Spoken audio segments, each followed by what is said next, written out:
Hello math learners, so for today's video we're going to proceed in moment of inertia. So it's been a while after I continued this lesson from the presentation which includes the lesson of centroids and this one. Okay, so last time I discussed about centroid and now we're going to apply what we have learned about that to this lesson, which is moment of inertia.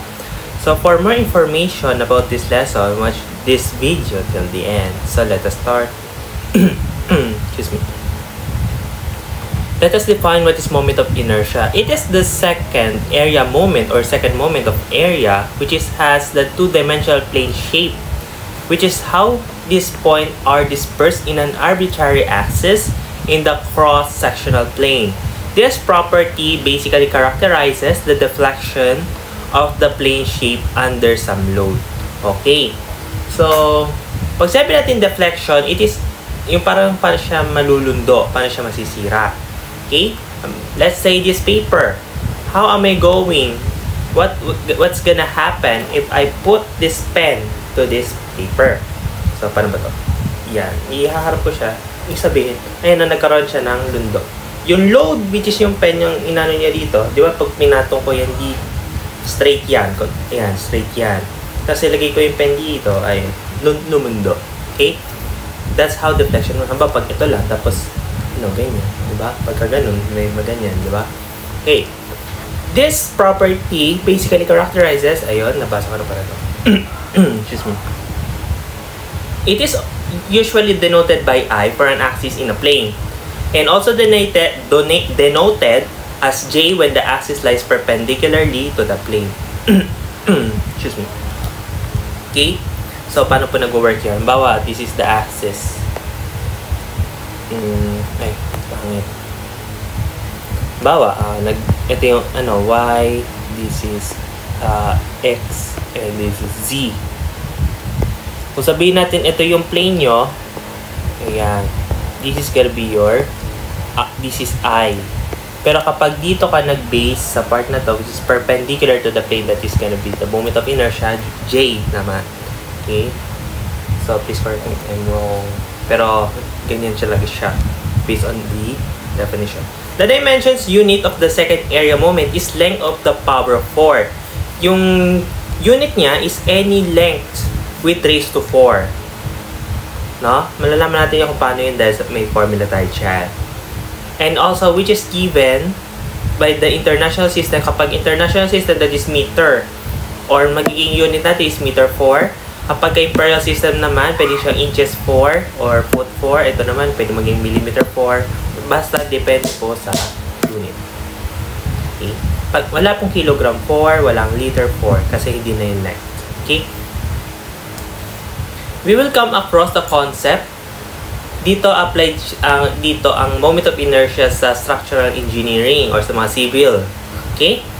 Up here, often, the area moment of inertia is said to be measure of the flexural stiffness of a beam. Okay? So, sabi dito, ito rin, it is an important property to be used to measure the resistance offered by a beam to bending and calculating the beam's deflection. Here, we have to look at two cases. So, nag-prepare ako ng two cases dyan. So, let us have this kind of example, which is, this is the precast beam and has the measure A, B, C. Okay. Case 1 saka case 2. Okay, so this is supposed to be B. Okay, B yan. Okay. So, mangyayari sa first case na to, kapag ka nag-insert ka ng load, itong part na to, kapag nag-insert ka ng load, maring maging deflection niya ganyan. Ang i-measure nyo, yung deflection niyan mula sa original form to flexural form. Yung kanyang measure. Okay, yung height. Okay? From the original to its deformation. That is your first scenario, the deflection. And kapag ito naman, ayan. Anong napansin nyo sa dalawang case na to? Kung i-apply natin sa totoong buhay, halimbawa, ito yung beam, straight yan. Straight. Tingnan nyo ako. Tingnan nyo ako. Itong straight na yan. Kung sabihin natin, naglundo ka dyan ng load. Diba? Kambaw, ito yon. Tapos ito, yung load nyo. Yung load, hindi yung sa cellphone ha. Load yung parang force. Okay? Pag nyo yan, meron siyang magiging deformation, which is itong part na to. Okay? Itong part na to, paano siya i-apply? Try natin yung ibang measure. Bawa na, ganyan. Tapos, hawakan ko. Baliktad. Okay? Pag nag-insert ako dyan ng load, probably, pwede malulundo yan. Parang, mahirap siya ilundo kapag nakaganto eh. Okay? So, medyo mahirap siya yan. Unless, kapag ganito, nagaganyan ko siya. Okay? So, ang scenario dyan ngayon, the deflection 1 is higher than the deflection 2. Okay? So, dito, ma-apply natin ang moment of inertia. Kapag nag-computation tayo, bawa ito, the lower the height, the lower its moment of inertia. It has the lower resistance to the deflection. Okay? So, this is what we call small delta, by the way. Ito ay ma-determine natin sa mga susunod pa nating lesson sa Strength of Materials section ng Gen Physics 2. So, stay tuned, math learners. Ha? Okay. So, ganun po. Hindi yan basta line. Ito yung magiging assumption ng itsura ng beam kapag, halimbawa, itong beam na to. Halimbawa, beam to, kunwari. Tapos, nagkaroon siya ng, halimbawa, ito. Nilagyan ko yan. Ayan, na ganyan siya. Parang siya smiley face, Ayan, ito siya. Okay? So, ito naman, kapag ganyan. Tapos, pagka hinanawa ng force, ito ang gawin. Ang malulundo lang dyan, itong part na to. Ayan. Okay? So, let us proceed. So, for demonstration, how beam deflection works. So, ganyan siya. Nag-ano ka ng force dyan. Ayan. Actually, pwede kami siya gawing flame view. Kaso, dinedemonstrate ko dito, yung beam na yan, somehow, it is used this by this one. Yung hugis I, yung pa-letter I. Okay. Let's just apply natin sa mga susunod. Okay, let's have ito yung mga formula ng moment of inertia. Ito naman kapag X, ayan, B, ayan. Tapos, I, ito, saka hindi. Okay? Excuse me. Kapag IY naman, baliktarin nyo to, HB cube. Ganun. Kung ano yung height, yun yung EQ cube. Ito yung axis nyo. Diba dito meron tayong X and Y axis. Okay? Ito naman, X and Y axis lang naman. Ito kahit X and Y axis, parehas lang naman ng lalabas. Ito at ito lang din. Nakadepende lang kung ang given is diameter or radius. Ito naman, halimbawa, kapag ito naman, HB squared, halimbawa, pagka in terms of Y, ito, babaliktarin nyo lang yung dalawa. So, as this one, kapag ganun, ha? Okay. So, let's have the transfer formula. Ito ay applied kapag ito, ayan, ganyan, summation. Ito yung, kunwari, ito yung area nyo, tapos ito yung arbitrary axis nyo. At yung I nyo, yung moment of inertia ng lahat. Yung I yung specific shape. Ba, ito, hanapin yung area nito. Plus, ay yung moment of inertia. Yung mismong shape, yung kanya pinakita ko sa formula na to. Tapos, yung area, kung yung area nito, iba po yung area sa inertia. Okay? Then, yung D squared, kung saan siya galing. Kung mula, ito yung centroid. Okay? Centroid nung shape hanggang sa axis. Halimbawa, kung IX yan, ito yun. Kapag IY, halimbawa may Y-axis ka dyan, ito yung D nyo. Kapag IY. Okay? So, hopefully gets that. Okay, we have two ways of finding the moment of inertia. So, first is we have geometry base and calculus base. So, dalawa lang naman, gaya nung ginawa natin sa centroid. Or kahit sa lahat ng aspeto, meron tayong mathematical or geometrical, meron din tayong calculus. Kahit yung mga nakarang kong lesson about work, momentum, may calculus yan.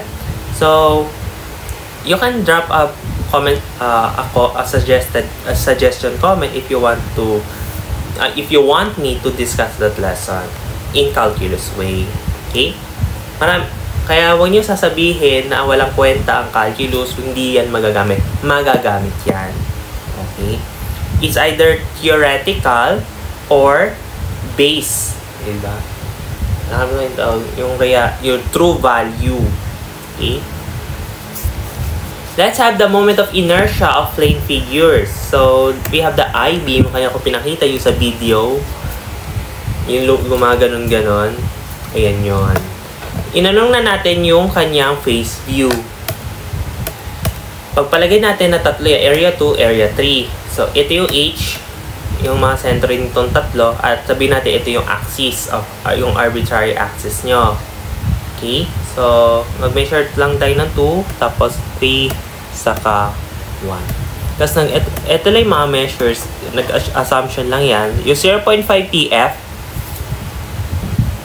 ito yon. Then, H minus D2 minus 0.5 TF dito. Nagkatulad para sa yung value nila, ha? Kapag D2, we have 0.5 minus D3 plus this one. Okay? Next, kapag D3, ito naman. 0.5 dahil minus D2 minus 0.5 TF. Ito yung W.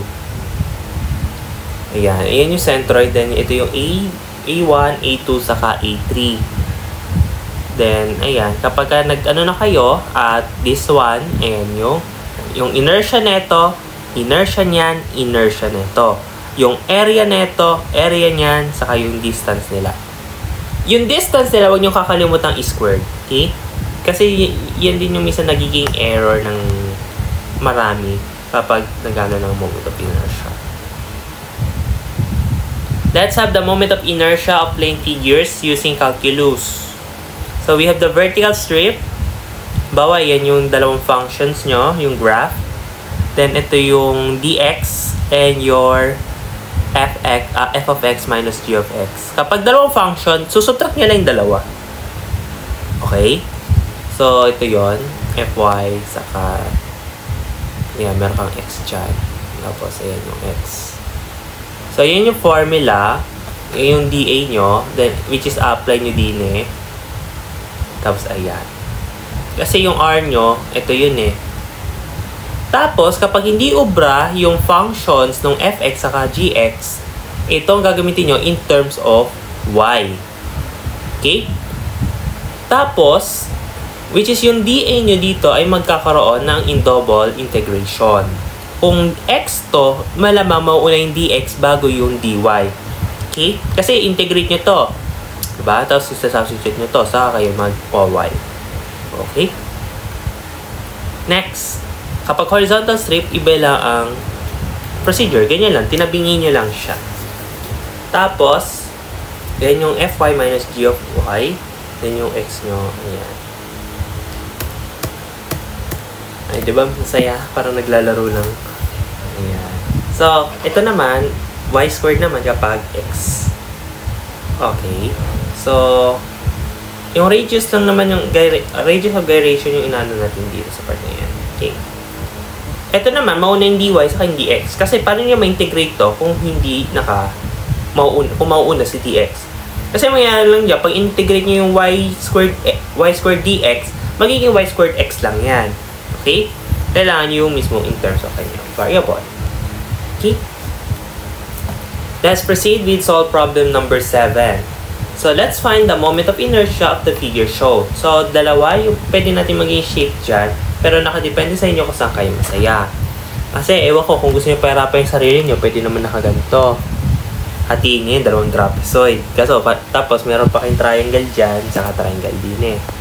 Or gusto nyo, tatlong square, or isang rectangle, saka dalawang square. Pwede naman yon. Kaso, dahil ayokong pahirapan yung sarili ko, dalawang shape lang. Na-visualize. Very good. Okay, so meron tayong centroid dito, saka centroid dyan sa dalawa na yan. Okay, tapos meron tayong height. Oh, kasi di ba kung 6 to, tapos to, anong measure nito? 4. Okay, ano kalahati ng 4? 2 inches. Kapag nakakita kayo ng ng quotation na ganito, that is indicates that is inches. Okay? Tapos ito naman, wala dito hanggang dito. So sabihin natin itong height na to, we have 4. anong kalahati ng 2? 1. So, 4 plus 1, we have 5. Okay? So, pwede natin gamitin yung summation due S-axis. Okay? S-axis yan. Ito yung formula na wag natin kakalimutan. So, ito yung moment of inertia ng isang shape. Which is ganyan mangyayari. Ito, we have 2, tsaka 2 to 4 yung kabuuan. 4, ano yung height? We have 2 cube over 12 plus 4 times 2, 5 squared. Na visualize. Okay. So, 4 times 2, ito yon yung area nito. Then, yung 5 squared, yung distance niya mula dito. Centroidal distance. Okay? Plus, itong part na to, we have 2 times 4 cube over 12 plus 2 times 4, 2 squared. 2 squared kasi mula dito hanggang din. Tapos yung 2 times 4, yun yung area niya. Actually, kung gusto niyo mag-unit analysis, kasi di ba puro inches yan. So, ang mangyayari dyan, inches to, saka ito, pagka inano, inches cube. Ito magiging inches squared, ito magiging inches squared din. Di ba? Parang makikita niyo na rin. Kasi, ang expect natin na magiging unit natin is inches raised to 4. Ngayon, ito magiging inches raised to 4 plus inches raised to 4. So, as this one, inches raised to 4 plus inches raised to 4. So, sa unit analysis, expect natin ang unit natin is inches raised to 4. Which is, mayroon tayong makukuha kapag tinry nyo yun sa calcu, we have 245.333 inches 4. Actually, kung gusto nyo siyang i-estimate, ayan, actually mahaba pa yan kasi in-estimate ko lang in 3 decimal places. Okay? So, 3 decimal places to avoid the discrepancy. Okay? Next, let's have solve problem number 8. So, find the moment of inertia of the figure shown.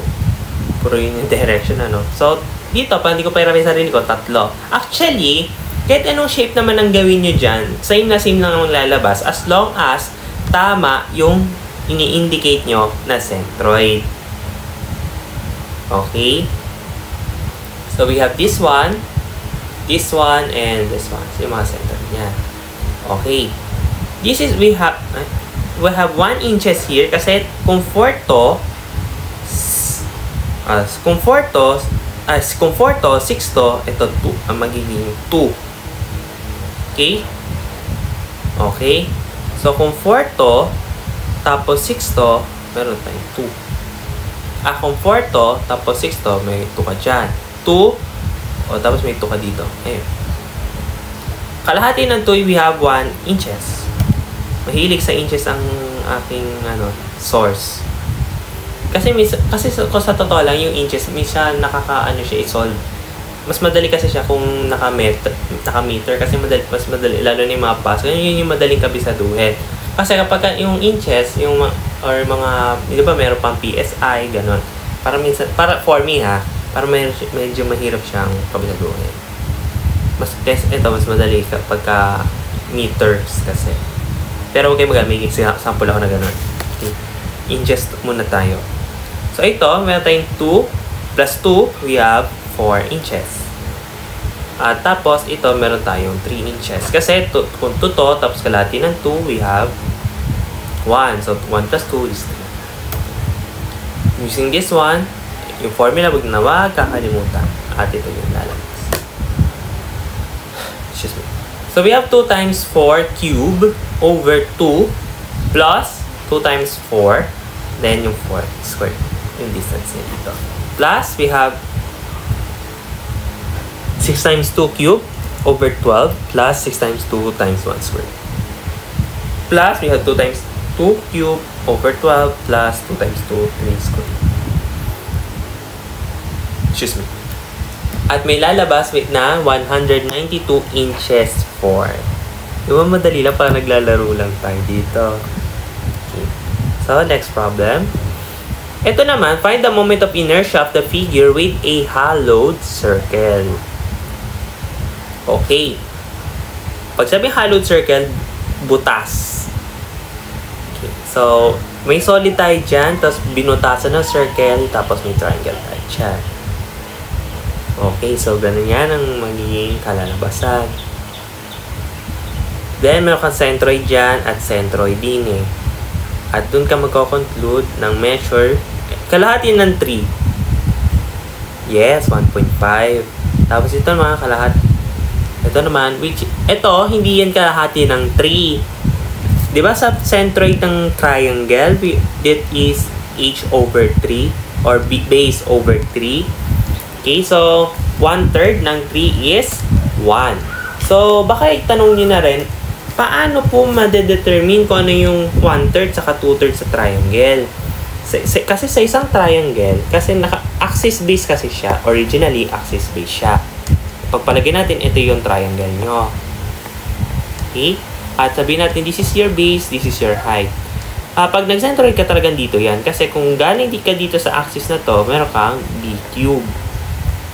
Ito naman, kapag dito ka galing, meron kang h over 3, sorry, cube tuloy. Tapos, siyempre, para maging 1, ito ay magiging 2b over 3. Tapos, ito naman, yung 2h over 3 or yung 2b, ang masasabi natin na 2/3 siya kapag kasama niyo yung vertex ng triangle. Kapag nakabuo na kayo ng trapezoid, yun yung 1/3. Ganyan lang po yung ginagawa ko kasing technique. Okay? Para ma-determine natin, hindi nakakalito. Nung ako ay nagsisimula pa lang sa ganyan lesson, centroid. Okay. So, let's have this formula again. The transfer formula sa x naman. Ito yung formula natin na huwag kakalimutan. So, ito yung mga lalabas. So, since this is a hollow circle, hindi natin siya ipa-plus. That is negative. Kasi, ang hinap lang natin na moment of inertia, yung yung solid eh. Hindi kasama yung butas, siyempre. Paano kayo sa donut, paano kayo nagka-calculate? Diba? Siyempre, ina nila yung outline. Yung outline ng circle. Okay. Ito, meron tayong 3 times 3 cube over 12 plus 3 times 3. Actually, pwede siyang 3 squared kasi square to eh. Actually, but for the sake of demonstration, yan. Then, times 1.5 squared. Plus yung triangle. So, we have 2 times q and 2 times 3 cube over 36. Kasi ito na yung formula ng triangle nyo eh. Plus yung area ng triangle nyo, 1/2 times 2 times 3 times 1. Minus pi, ito yun since tayo radius.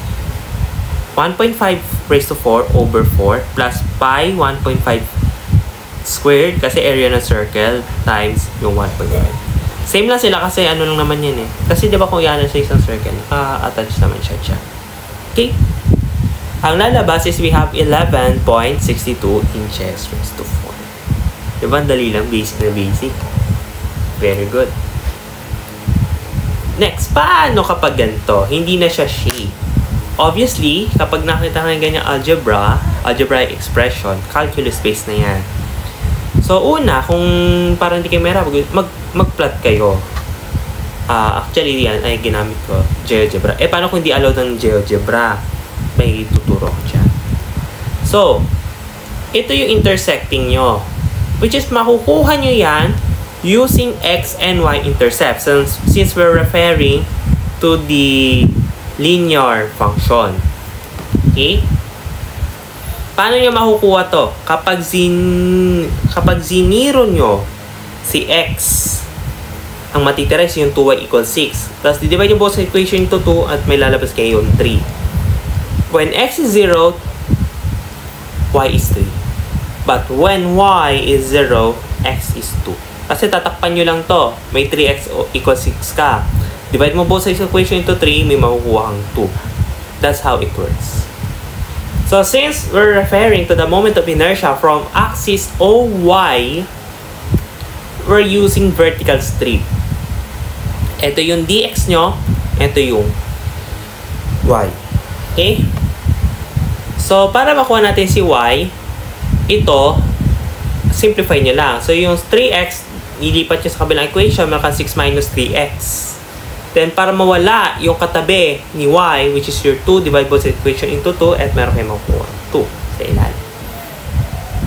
Nakukuha? Very good. So, ito na yung magiging dA nyo. Okay? So, using the moment of inertia formula for the calculus base, so since we're referring to x squared yan ha. So, paano na, syempre hindi yan indefinite, definite integral yan. So, since dito tayo nag-strip, may dx ka dyan, malamang we will start from 0 to 2. Diba? Madali na pa naglalaro lang tayo. Tapos, yan na yun. Yan na yung inyong formula, which is, that is typeable sa calculator. So, hindi ko na siya sinimplify. Yung isi-simplify ko itong x squared, tapos ito, integrate ko. Tapos, magano pa ako. Type nyo na lang sa calculus, since this is physics, not calculus subject naman. At may lalabas na 2 unit 4. Since wala naman tayo specified unit, so we're referring to write U or L. Pero nasanay kasi ako sa U nung ako yung nag-aaral ng integral calculus. Okay. So U, 2U4. 2 unit 4. 2 unit raised to 4. Okay, next. Find the moment of inertia of each of the area bounded by the curve x plus y equals 3 at 0, 0. Axis x equals 3. Okay. Dito manggagaling yung arbitrary axis nyo. So, paano siya mag-work? Naubos yung English ko. Okay. So, meron kayong dyang point from 0 to 3. Okay? Paano ko po nakuha yun? X and y intercept ulit. May x, yung x mo daw saka yung y, pwede ka mag what if dyan. When x is 0, y is 3. So when y is 0, x is 3. Ito yun. Okay, so pwede applied yun, kaso wala naman sa origin yung axis nyo. Ay, tama. Yung axis of arbitrary axis. Okay? Pero nilagay ko pa rin. Okay. So, obviously, we're going to use the vertical strip kasi x equals 3. Kung saan siya parallel. So, ganon. Okay? Tapos, paano nyo yung y? So, napakasimple, lipat nyo na. Kapag naglilipat kayo, lagi nyo babaguhin yung sign kapag nagta-transpose kayo. Okay? Ganyan na po yung mangyayari. So, dA is equal to 3 minus 3x quantity multiplied to dx. Okay. So, sa palagay nyo, applied ba rin itong formula? Applied yan, kaso with the twist. Kasi yung axis nyo, nasa 3. X is equal to 3. Ang mangyayari, magiging ganyan. Para bumalik, kasi babalik nyo yan kung saan siya galing. No? Kasi nag-move yan hanggang dito. So, babalik nyo siya para ma-apply pa din iyan. So, since we're referring to this one, the dx, so, sabihin, yung definite integral nyo, ang bounded siya from 0 to 3. Nakukuha. Tapos, kapag yan, ay tinype nyo sa calcu, actually, pero kung gusto nyo integrate yan, gawin nyo, yung mano-mano, squared nyo tong x minus 3, tapos may lalabas na x squared minus 6x plus 9 times nyo rin dito. Good luck. Okay? Pero dahil may calcu na tayo, so huwag na natin pahirapan ang sarili, i-type nyo na lang. Unless, hindi kayo ina-allow ng prof nyo na calcu. Or, allowed lang kayo mag-calcu kapag checking. Pero, kapag ganyan, type nyo na sa calcu. Okay? So, ang lalabas is we have 20.25 unit raised to 4. Quantity 4. Napaka-basic, Very good. Next. Find the moment of inertia of the areas bounded by the curve y is equal to 3x minus x squared and y is equal to x at axis OX. Ayan. Dito, kapag ganyan, dalawa, ang pinagbe-base ko lang po dyan is yung kanilang, tawag dito, intersection. Okay. Dito kasi nag-intersect yung Actually, para mahanap nyo, so, gagawin nyo lang, magbe-base OX, so yung OX, magiging horizontal strip siya. Okay, so dalawang intersection is sa origin sa kaysa dito. So may lower bound and upper bound kay siya. So since we're using the horizontal strip, yan. Kasi, bakit ito yung, sabi natin, ito yung ginagamit lang natin kapag hindi effective yung isang function. Ito, kasi kung x yan, di ba? Tapos gusto nyong mahanap yung x nung dalawa. Ito, meron ka dito, x is equal to y. So, meron ka ng y sa isang function. Paano to kapag ganyan? That is used kapag hindi siya linear. Like this one, quadratic siya.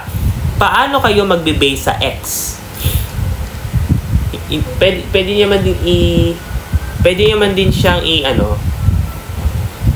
hanapan niyo siya ng factor. Kaso nga lang, kapag nag-factor out kayo, nahanap nyo nga si x, may x pa din naman sa function na gusto nyo. Halimbawa, ito. Pero dito sisimplify ko. So, ayan, nawala. Diba? Halimbawa, meron ka dito yung y, 3x minus x squared. Kapag pinactor out nyo, we have 3 3 minus x, yan, x, okay? Tapos, ma-minus nyo, so meron kang x is equal to y, 3 minus x. May x ka pa din, so paano yan? Diba? Hindi pwede magkaroon ng implicit function kapag kayo ay nag-integrate. Okay? So, baguhin natin. Okay, so meron kayo dyan na siya effective. Inan natin siya in terms of y. So, since inan natin siya from 0 to 2, 0 to 2, ayan. From 0 to 2. Kasi 0 dito, saka 0 yan. Okay? So, ngayon, pag nag-integrate nyo si y, sige, integrate natin manual. Kasi dyan, magmamanual talaga kayo. So, meron tayong integral from 0 to 2. Tapos, kapag in-integrate nyo to, meron kayong 1/3 y cube. Okay? Tapos, meron ka pa dyang bounded from x to 3x minus x squared dy. Okay, ganyan yung magiging setup nyo. So, bago ko makalimutan, paano po tayo nag-conclude na bounded? Bakit hindi yung x ang nasa taas? Kasi, using this one, kasi mula baba hanggang taas, so yung x mo nandito. Kasi naka-y ka eh. Dito, pataas. Nakukuha? Okay. Ganun lang po tayo mag-bound. Kasi, kapag nagbabound kayo ng function, kung ano yung nasa taas, yun yung nasa taas. Yun. Nakitang-kita naman. Okay, paano pag hindi makita? Kailangan makita nyo. Gagawin nyo ng paraan nyo. Kasi actually, may kalagyo nga tayo dito. Mode, ano ba to? Mode 7, ayan, table. Yung meron kayo dyan, yung table, which is dyan yung itatype, yung function na gusto nyo. Bawa, meron tayong 3x minus x squared. Ayan, tatype ko. Then, may lalabas. Ayan, pag pinindot ko yan, mag-i-start kayo. Mas maganda mag-start kayo from -5. From -5. Ayan. Tapos, mag-e-end sa 5. Tapos, step 1. Isabihin, step by step. 5. Pababa. Ayan. May ganyan ang lalabas. Okay? Yung x nyo sa f of x, ililista nyo, ipa-plot nyo yan kung may graphing paper kayo. Mas maganda mag-graphing paper. Okay? Actually, nagre-recommend ng mga prof naman ng graphing paper kapag ganyan functions. Ayan, lalabas yan. So, which is ipa-plot nyo yan, yung x nyo, saka yung f of x, yung x nyo, ito yung x nyo, saka yung y. Okay? So, ganun. Kapag wala kayong GeoGebra, kasi hindi naman nag-a-allow ng prof ng GeoGebra, cellphone, di ba? Pag exam. Okay? So, ito na yon. Pag sinimplify nyo, 1/3, tapos ito, upper minus lower. Ngayon, try nyo sa calcu at may lalabas na 2.971 unit quantity for. Di ba napakadali lang? Medyo komplikado pero kaya pa. Kaya yan. Medyo nahirapan din ako sa part na yan nung ako ay nag-solve niyan. Pero na-figure ko and Actually, that's my technique. Okay. Ako lang sa kung paano yung sa iba. Kasi meron din ako nababasa na iba yung method. Yung iba diretsong ganyan. So, paano ba nanggaling? So, ganyan dyan po nanggagaling yung ibang mga napapanood, yung mga nababasa sa Mojo. Okay. So, ganyan po. Okay, so hopefully you have learned something today. And this is the activity. You can try it by yourself if you want to. Then, just ask me in the comment section kung i-reveal natin ang mga answer chat. Okay? So, para sa mga ngayon pa lang nanonood ng aking video, so itong PowerPoint na to ay nakasave naman sa aking website sa mga Google Classrooms. Okay? Nakasave po yan sa Google Classroom natin, which is mabiview nyo naman yan ito sa website ko. Kapag na-view nyo yung website ko kasi, ang magiging, ito makikita nyo dyan. Kasi may Google Classroom ako dito, makikita nyo dyan yung mga ayan. So, meron tayo dito from Math 7, Math 8, 9, 10, Calculus, Gen Math, Stats and Prob, Gen Chem, and Gen Physics. Which in Gen Physics, meron tayo, which is ito yung mga aking mga works. Yan yung mga, ito po yung aking mga resources. Meron ako Gen Physics book, saka yung nandito rin yung librong ina-upload ko, yung ginawa ko. And meron din tayo Mechanics of Deformable Bodies, which is scope sa ating Gen Physics 2. And Fluid and Soil Mechanics, nandyan din yan. And from this one, mula mga vlogs ko, sa mga simula, yung mga nakaraan kong vlogs, ito mga motion curve. Tapos yung paborito na lahat is meron tayo ditong static equilibrium. Ayan. Tapos ito yung PowerPoint ko, kung gusto niyo siyang i-access. So ngayon may i-edit ako, then nakita niyo may mali ako eh. Ayan. And yan po yung ating mga video, mga PowerPoint na nagkakami. You can access them. Okay? So, yun. That's all for now. Thanks for watching and see you in my next video. So, yan yung website ko. You can review.